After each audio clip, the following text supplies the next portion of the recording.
It was a trip years in the making, one that took a group of locals across Europe to walk the same ground that some of their relatives once fought on.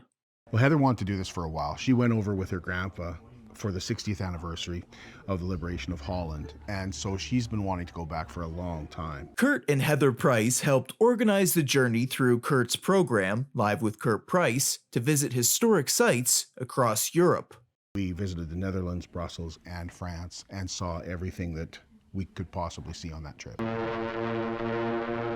For Daryl Wright, whose father served with the Royal Canadian Air Force, the trip was deeply personal. He mentioned one night in particular, they weren't allowed to rest. They had to stay up all night because the Germans or the enemies were trying to cross this bridge, and the army was guarding the bridge, and we crossed that bridge. And when we crossed that bridge, I went, wow, my father was right here.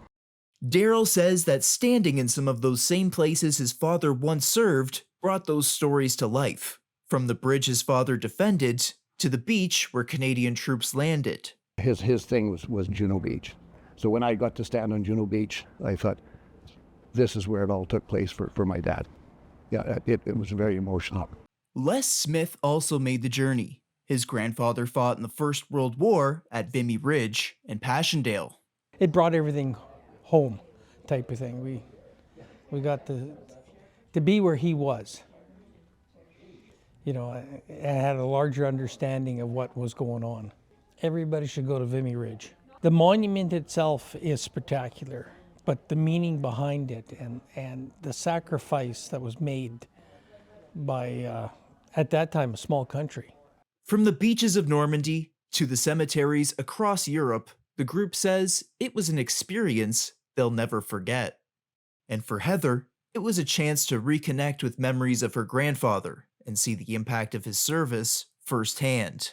It gave me such a deeper understanding of not just what he went through, but what so many soldiers went through and how greatly they sacrificed, and also how much it affected the people who were living there at the time and how much it still impacts their lives. For Rogers TV, I'm Joseph Walsh.